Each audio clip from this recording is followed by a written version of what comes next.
नमस्कार दोस्तों, एग्जाम मित्र में एक बार फिर से आपका स्वागत है। आशा करता हूं आप सभी अच्छे होंगे।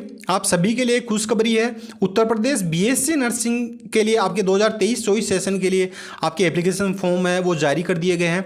आपका एक ही कॉमन एंट्रेंस टेस्ट होगा। यूपी में अगर आपको एडमिशन लेना बीएससी नर्सिंग में तो आपको ये एंट्रेंस एग्जामिनेशन देना होगा और इस एंट्रेंस एग्जामिनेशन के बेसिस पे 2023-24 सेशन में आपको जो जितने भी उत्तर प्रदेश में गवर्नमेंट कॉलेज है, प्राइवेट कॉलेज है, डीम्ड यूनिवर्सिटीज है, सभी में आपका इस एंट्रेंस एग्जामिनेशन के बेसिस पे ही एडमिशन होगा।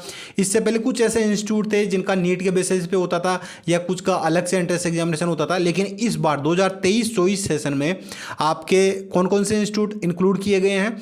पीजीआईएमएस, एसजी पीजीआईएमएस आपका हो गया, केजीएमयू हो गया, आरएमएल हो गया, यूपीयूएमएस इसका अलग से होता था जो इस बार आपका इसी एंट्रेंस एग्जामिनेशन होगा। और सभी गवर्नमेंट और प्राइवेट यूनिवर्सिटीज़ और डीम्ड यूनिवर्सिटीज़ जो यूपी में है सभी के सभी, तो इसका मतलब है कि प्राइवेट और गवर्नमेंट कॉलेज जो यूपी में है सभी में केवल इसी एंट्रेंस एग्जामिनेशन से आपका एडमिशन होगा। इंपॉर्टेंट डेट्स की बात कर लेते हैं तो सारी जानकारी आपको इस वीडियो में मिलेगी कि आपकी फीस क्या रहने वाली है, एलिजिबिलिटी क्राइटेरिया क्या है, सिलेबस, एग्जाम पैटर्न। वीडियो को शुरू से अंत तक जरूर देखिए। अगर हमारे चैनल पे नए हैं, चैनल को सब्सक्राइब करें, बेल आइकन को दबाएं, इससे कि आने वाले सभी वीडियोज की नोटिफिकेशन आपको मिल सके। इंपॉर्टेंट डेट्स की बात करें कि आपके एप्लीकेशन फॉर्म आपसे आज से स्टार्ट हो चुके हैं। 15 अप्रैल से लास्ट डेट आपकी 18 मई रखी गई है। एडमिट कार्ड आपके 25 मई को जारी कर दिए जाएंगे। एग्जाम आपका 4 जून को है। एग्जाम 4 जून का है, मतलब कि आपके पास में 45 डेज का समय बचा है। तो 45 डेज में आपको सिलेक्शन लेना है क्योंकि सभी गवर्नमेंट कॉलेज इसमें इंक्लूड कर दिए गए हैं। तो आपको स्मार्टनेस से स्टडी करनी होगी। स्मार्टनेस से करेंगे तो ही सिलेक्शन ले पाएंगे। अदरवाइज आप जैसे सभी बच्चे एक ही लाइन में चलते हैं उसी लाइन में चलेंगे तो आपका फिर एडमिशन हो पाना मुश्किल रहेगा। आपको फिर कोई प्राइवेट कॉलेज मिलेगी जहाँ पे आपको फीस है वो बहुत ज़्यादा पे करनी रहेगी। तो ये डेट्स हो गई, आप इसका स्क्रीनशॉट ले लीजिए जिससे कि आपको अच्छे से ये ध्यान रहे। आपको केवल अपनी जो ओपनिंग डेट है आज से स्टार्ट हो गई है, लास्ट डेट 18 मई है। 25 जून को आपके एडमिट कार्ड जारी कर देंगे। एग्जाम डेट आपकी 4 जून को रहने वाली है। अब नेक्स्ट अगर यहाँ पे बात करें ऑफिशियल वेबसाइट, ये ऑफिशियल वेबसाइट दे रखी है। इस ऑफिशियल वेबसाइट पे विजिट करके आप अपना एप्लीकेशन फॉर्म फिल कर सकते हैं और मैं कोशिश करूंगा कि आपको डिटेल वीडियो प्रोवाइड करवा सकूँ। स्टेप बाय स्टेप आप अपना एप्लीकेशन फॉर्म है वो किस तरीके से भर सकते हैं। नेक्स्ट यहाँ पे मैंने जैसे कि बताया कि आपके जो कौन कौन से इंस्टीट्यूट है वो इंक्लूड है, सारे के सारे यहाँ पे मैंने ऑलरेडी बता रखे हैं। एग्जामिनेशन सेंटर 19 आपके एग्जामिनेशन सेंटर दे रखे हैं यहाँ पे। इसका स्क्रीनशॉट ले लीजिए, आप अच्छे से समझ जाएंगे। यहाँ पे इनको रीड कर लीजिएगा आपकी नियर बाई कौन सा एग्जामिनेशन सेंटर दिया गया है। आपका आगरा है, अलीगढ़, अयोध्या या वाराणसी, सारे 19 सेंटर आपके यहाँ पे देखने को मिलेंगे। ऑनलाइन मोड में आपका जो आपको एप्लीकेशन फॉर्म फिल करना होगा। एग्जाम आपका जो है वो ऑफलाइन मोड में होगा। ऑफलाइन मोड में पेन पेपर बेस्ड आपका entrance examination will be conducted in offline mode. तो पेन पेपर बेस्ड आपका एग्जाम होगा और एप्लीकेशन फॉर्म आपका ऑनलाइन मोड में यहाँ पे रहने वाला है। एंट्रेंस एग्जामिनेशन फीस की अगर बात की जाए तो अनरिजर्व और ओबीसी कैटेगरी जो बच्चे हैं उनको 3,000 रुपये फीस पे करनी रहेगी और reserve category SC ST physical handicap को 2,000 रुपये आपको फीस पे करनी रहेगी। अदर एलिजिबिलिटी क्राइटेरिया अगर बात की जाए तो एज की सबसे पहले बात कर लेते हैं। 17 साल मिनिमम है। 31 दिसंबर 2023 को 17 साल आपकी हो जानी चाहिए। मैक्सिमम आपकी 35 साल रखी गई है। UR OBC और EWS SC ST के लिए, और जो फिजिकल हैंडीकैप है उनके लिए 40 ईयर्स यहाँ पे रखी गई है। तो ये आपकी 35 साल आपकी यहाँ पे मैक्सिमम एज क्राइटेरिया रखा गया है। एजुकेशनल क्वालिफिकेशन की अगर बात की जाए तो यहाँ पे एजुकेशनल क्वालिफिकेशन में सेम है। 10+2 आपका होना कंप्लीट चाहिए। फिजिक्स, केमिस्ट्री और बायोलॉजी आपका 10+2 में, और एक इंग्लिश कोर सब्जेक्ट आपका होना जरूरी है। और 45% मार्क्स है जो अनरिजर्व कैटेगरी है उनके लिए, और 40% मार्क्स हैं वो आपकी रिजर्व कैटेगरी के लिए होना जरूरी है। और इसके अलावा जो कैंडिडेट NIO से जिन्होंने किया है और जो PCB प्लस इंग्लिश जिनके पास है वो भी अपना एप्लीकेशन फॉर्म फिल कर सकते हैं। और जो ओपन से स्टेट रिकॉग्नाइज्ड स्कूल से आपने अगर दे रखा तो भी आप इसके लिए अप्लाई कर सकते हैं। नेक्स्ट, और मैरिड जो कैंडिडेट हैं वो भी इसके लिए अप्लाई कर सकते हैं। अब इसके अलावा रिजर्वेशन पॉलिसी आपकी जो उत्तर प्रदेश में जो रिजर्वेशन पॉलिसी फॉलो की जाती है वही इसमें आपका रहने वाला है। और आगे नेक्स्ट अगर इसमें बात की जाए कि आपके एप्लीकेशन फॉर्म से रिलेटेड तो ऑफिशियल वेबसाइट पे जाकर आपको अपना रजिस्ट्रेशन करना है और रजिस्ट्रेशन करने के बाद में अपनी जो प्रोसेस है वो पूरी फॉलो करनी है। मैं कोशिश करूंगा कि आपको step by step application form fill करने की वीडियो प्रोवाइड करवा सकूँ, जिसके माध्यम से आप सेल्फ ही अपना फॉर्म है वो फिल कर सकें।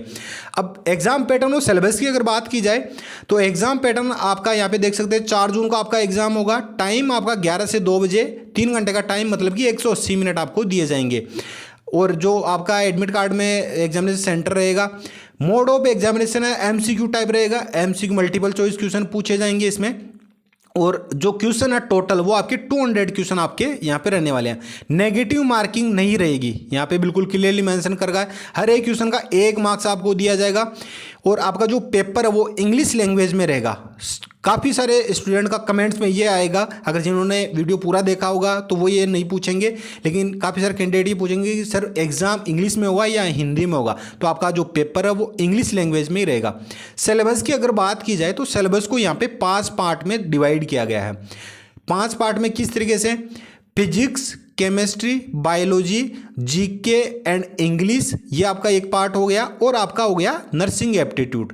नर्सिंग एप्टीट्यूड तो आपका फिजिक्स का 20% पोर्शन, केमिस्ट्री का 20%, बायोलॉजी का 20%, जनरल नॉलेज और इंग्लिश का 20%, नर्सिंग एप्टीट्यूड का 20%। अब फिजिक्स, केमिस्ट्री और बायोलॉजी आपका आएगा 11th और 12th एनसीईआरटी बेस्ड। कंप्लीट आपका 11th और 12th एनसीईआरटी बेस्ड पूछा जाएगा। तो फिजिक्स, केमिस्ट्री और बायोलॉजी में उलझ के ना रहें, क्योंकि सभी कैंडिडेट केवल इन्हीं चीज़ों पे फोकस करते हैं। आप अगर काफ़ी सारे कोचिंग इंस्टीट्यूट से रीड करते हैं या कोर्स अवेल कर रखा तो भी आपने देखा होगा इसी चीज़ पे ही फोकस करते हैं। तो इसमें कंपटीशन आपको देखने को तो मिलेगा, लेकिन ये ऑलमोस्ट सभी कैंडिडेट का तैयार रहता है। आपको 45 डेज में अगर सिलेक्शन लेगा तो इसकी आप लास्ट टाइम में ऑब्जेक्टिव बेस्ड क्वेश्चंस की आप प्रैक्टिस कर लीजिए और उस बेसिस पे आप अपना सिलेबस से कंप्लीट कर सकते हैं। सबसे इंपॉर्टेंट पार्ट है जो आपको सिलेक्शन दिलाएगा वो है आपका ये वाला पार्ट, जीके एंड ग्रामर और नर्सिंग एप्टीट्यूड। नर्सिंग एप्टीट्यूड आपका उतना डिफिकल्ट नहीं आएगा। इसमें आपको रीजनिंग रिलेटेड कुछ क्वेश्चंस आएंगे। अगर आप क्वेश्चंस को अच्छे से रीड करेंगे तो उसी में ही आपको आंसर मिल जाएगा।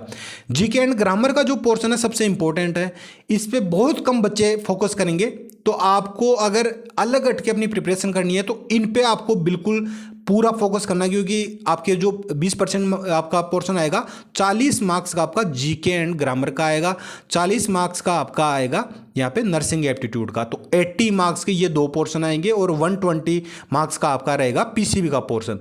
तो आपको स्मार्टनेस से स्टडी करनी होगी। अब जीके एंड ग्रामर के लिए आपको प्रिपरेशन किस तरीके से करनी है, मैंने डिस्क्रिप्शन बॉक्स में आपको ई बुक्स अवेलेबल करवा रखी है ग्रामर के लिए भी और आपको जनरल नॉलेज के लिए भी। जनरल नॉलेज में जिसमें आपके करंट अफेयर पूछा जाएगा, स्टैटिक जीके रहेगा, सारा का सारा उस ई बुक में कवर किया गया है, जो आपके एग्जाम प्रोस्पेक्टिव से काफ़ी इंपॉर्टेंट है। अब अगर नेक्स्ट यहाँ पे बात की जाए कि आपके जो मिनिमम क्वालिफाइंग मार्क्स के, तो मिनिमम क्वालिफाइंग मार्क्स है जनरल कैटेगरी के लिए। इसका मतलब ये है कि अगर आपने इतना स्कोर नहीं किया तो आप काउंसलिंग में भी पार्टिसिपेट नहीं कर पाएंगे। इसका मतलब कि आप प्राइवेट में भी एडमिशन नहीं ले पाएंगे। काउंसलिंग में पार्टिसिपेट नहीं करेंगे तो आपको कोई भी कॉलेज में एडमिशन नहीं मिलेगा। 50% है जनरल के लिए, और जनरल में फिजिकल हैंडीकैप के लिए 45% है, और SC ST OBC के लिए 40%। तो ये तो आपको करना ही होगा, ये स्कोर तो मस्ट है। इससे नीचे अगर आप गए तो कोई सेंस ही नहीं निकलेगा, आपको काउंसलिंग में भी पार्टिसिपेट नहीं करने दिया जाएगा। तो अब आपको 45 डेज में किस तरीके से प्रिपरेशन करनी है, तो जैसा कि मैंने पहले आपको बताया, ऑब्जेक्टिव बेस पे आप अपना सिलेबस कंप्लीट करने की कोशिश करें, और क्वेश्चंस आप जितने ज़्यादा सोल्व करेंगे ऑब्जेक्टिव बेस पे उतना ही आपका जो आप ये अपने आप को आप सोच पाएंगे, आकलन कर पाएंगे कि आपको कौन से टॉपिक की थ्योरी रीड करनी है। अगर आप 2 साल में जो आपने थ्योरी रीड की है उस पर अगर आप फोकस करेंगे तो 2 साल या 45 डेज में किस तरीके से आप कंप्लीट कर पाएंगे। थोड़ा सा लॉजिकली सोचेंगे, चीज़ें समझ में आएगी, और बाकी आप ही डिपेंड करता है कि आप कौन सी स्ट्रेटजी फॉलो करते हैं, किस तरीके से आपको सिलेक्शन लेना है। क्योंकि इस बार सभी गवर्नमेंट कॉलेज, KGME हो गया, SGPGMS हो गया, आपका SEFI हो गया, सभी में इसी एंट्रेंस एग्जामिनेशन होगा। तो मैंने डिस्क्रिप्शन बॉक्स में ई बुक्स अवेलेबल करवा रखी है। सबसे पहले आपको जो ऑब्जेक्टिव बेस्ड है पीसीबी की, उसको आपको अच्छे से फॉलो करना है। अगर आपने उसको अच्छे से फॉलो कर लिया 100% अपना सिलेक्शन वो कंफर्म कर लेंगे। पीसीबी का एक भी क्वेश्चन उससे बाहर नहीं आएगा। जीके और ग्रामर के लिए मैंने डिस्क्रिप्शन बॉक्स में ई बुक्स अवेलेबल करवा रखी है। तो 120 और प्लस आपका 40, तो 160 मार्क्स की ई बुक्स आपको ऑलरेडी प्रोवाइड करवा रखी है, और 160 मार्क्स इनसे आप सिक्योर कर सकते हैं। नर्सिंग एप्टीट्यूड की मैं कोशिश करूंगा कि आपको वीडियोज़ के माध्यम से ही आपको प्रिपरेशन है वो करवा सकूँ। अब यहाँ पे आप देख सकते हैं ये आपकी थ्योरी बेस्ड ई बुक है जो बीएससी नर्सिंग और पैरामेडिकल दोनों के लिए है। एक ही ई बुक है, दोनों क्लासेस तीनों सब्जेक्ट इस एक ही बुक में आपको देखने को मिलेंगे। इससे बाहर आपको कोई भी रीड करने की आवश्यकता नहीं है। ये आपकी थ्योरी बेस्ड ई बुक है। इसके अलावा आपको ऑब्जेक्टिव बुक का भी लिंक आपको सेपरेटली आपको डिस्क्रिप्शन बॉक्स में लिंक के माध्यम से प्रोवाइड करवा रखा। इंग्लिश लैंग्वेज में ही ये आपको ई बुक है। अगर आपने इन दोनों को अच्छे से फॉलो कर लिया तो 120 मार्क्स इनमें से इनके बाहर नहीं आएगा। 100% श्योरिटी के साथ कहता हूँ मैं, इनसे बाहर नहीं आएगा। तो आप इन दोनों ही बुक को अच्छे से फॉलो करें। जीके के लिए आपकी 2023 सेशन की, जिसमें करंट अफेयर भी है और स्टैटिक जीके भी है, एग्जाम प्रोस्पेक्टिव से वो अवेलेबल करवा रखी है। और जो ग्रामर है जिसमें आपकी इंग्लिश ग्रामर पूरी पूछी जाएगी आपका, जिसमें वर्ब, नाउन, एडजेक्टिव या जो जितने भी ग्रामर का आपका टॉपिक है वो आपका उसमें समराइज किया गया है। वैसे तो एक पूरी अगर बुक रीड करेंगे तो भी आपका ग्रामर सिलेबस आप कंप्लीट 45 डेज में नहीं कर पाएंगे, लेकिन एग्जाम प्रोस्पेक्टिव से जो इंपॉर्टेंट चीज़ केवल वही उसमें इंक्लूड की गई है। तो इनको अवेल किस तरीके से कर सकते हैं, सिंपल सी प्रोसेस है। डिस्क्रिप्शन बॉक्स में लिंक दिया गया, उस पर क्लिक करना है। इस तरीके से इंटरफेस आएगा, सभी की प्रोसेस सेम है। तो आपको यहाँ पे देख लेना है। ये BSc nursing paramedical 11-12 NCERT based, ये आपकी थ्योरी बेस्ड बुक है। ऑब्जेक्टिव अलग से दे रखी है, जीके का अलग से दे रखा है, ग्रामर का अलग से दे रखा है। बाय नाउ पे क्लिक करना है। जैसे ही बाय नाउ पे आप क्लिक करेंगे इस तरह से इंटरफेस देखने को मिलेगा। आपको अपनी डिटेल फिल करनी है, जैसे कि अपना नाम यहाँ पे फिल करना है, अपनी last name, active email ID आपको क्रॉस चेक करनी है 2 से 3 बार और बिल्कुल करेक्ट डालनी है। ईमेल आईडी वही डालनी है जिसका आपके पास में पासवर्ड हो, जिसको आप लॉगिन करके चेक कर सकते हैं। आप ये जरूर एक बार चेक कर लीजिए अपनी यहाँ पे कॉन्टैक्ट डिटेल्स। फिर यहाँ पे आपको रिव्यू एंड पे क्लिक करना है। जैसे ही अपनी डिटेल फिल करेंगे इस तरीके से इंटरफेस आएगा। यहाँ पे आप देख सकते हैं ये आपकी बीएससी नर्सिंग मेक पेमेंट पे आपको क्लिक करना है। जैसे ही मेक पेमेंट पे आप क्लिक करेंगे तो ये आपका थोड़ा सा टाइम लेगा और फिर बाद में आपको जो आपके सारे पेमेंट ऑप्शंस हैं, जैसे कि आप यहाँ पे देख सकते हैं ये क्यूआर कोड से आप पे कर सकते हैं। इसके अलावा यूपीआई मेथड भी दे रखा है, यूपीआई मेथड को सिलेक्ट करके भी आप कर सकते हैं। मोर पेमेंट ऑप्शन भी आपको दे रखे हैं, तो आप मोर पेमेंट ऑप्शन पे जाके भी सारे ऑप्शन अवेलेबल है। जैसे यूपीआई मेथड है, इस पर क्लिक करेंगे तो आपको यहाँ पे गूगल पे, फ़ोनपे, पेटीएम, अदर सारे ऑप्शन दे रखे हैं। डायरेक्ट आप अपनी यूपीआई आईडी मेंशन करके भी आप वेरीफाइड पे क्लिक करके पे कर सकते हैं। आप नीचे जाएंगे तो मोर पेमेंट ऑप्शन अवेलेबल हैं। आप जैसे ही इस पर क्लिक करेंगे तो यहाँ पे आपको सारे पेमेंट ऑप्शन जैसे कि credit card, debit card, net banking, EMI या बैंक ट्रांसफर सारे ऑप्शन अवेलेबल है। तो आप जैसे ही अपना पेमेंट कंफर्म करेंगे आपको आपकी ई बुक डाउनलोड करने का ऑप्शन प्राप्त हो जाएगा। वहाँ से आप अपनी ई बुक को डाउनलोड कर सकते हैं। अगर वहाँ से नहीं कर पाते तो जो ईमेल आईडी आपने फिल की थी उस ईमेल पे भी आपको एक मेल सेंड किया जाएगा, जहाँ से भी आप अपनी ई बुक को डाउनलोड कर सकते हैं। चाहे वो आपकी जनरल नॉलेज की ई बुक हो या ग्रामर की, इंग्लिश ग्रामर की बुक हो या ऑब्जेक्टिव बुक हो या थ्योरी बेस्ड बुक हो, सभी को सेम इसी प्रोसेस से आप अवेल कर सकते हैं। कोई भी डाउट हो या कोई भी इशू हो तो मुझे कमेंट बॉक्स में पूछ सकते हैं। इंस्टाग्राम फॉलो करके वहाँ से भी जानकारी ले सकते हैं। इंस्टाग्राम का लिंक आपको डिस्क्रिप्शन बॉक्स में दिया गया है और मेरी जो पर्सनल टेलीग्राम आईडी SC0007 इस पे मैसेज करके भी आप जानकारी ले सकते हैं। वैसे यूपी से रिलेटेड मैं सारी इन्फॉर्मेशन वीडियोज़ में प्रोवाइड करवा दूंगा, तो आपको किसी से पूछने की भी आवश्यकता नहीं रहेगी। आई होप वीडियो आपके लिए यूजफुल रहा होगा। वीडियो पसंद आए वीडियो को लाइक करें, शेयर करें। धन्यवाद। जय हिंद, जय भारत।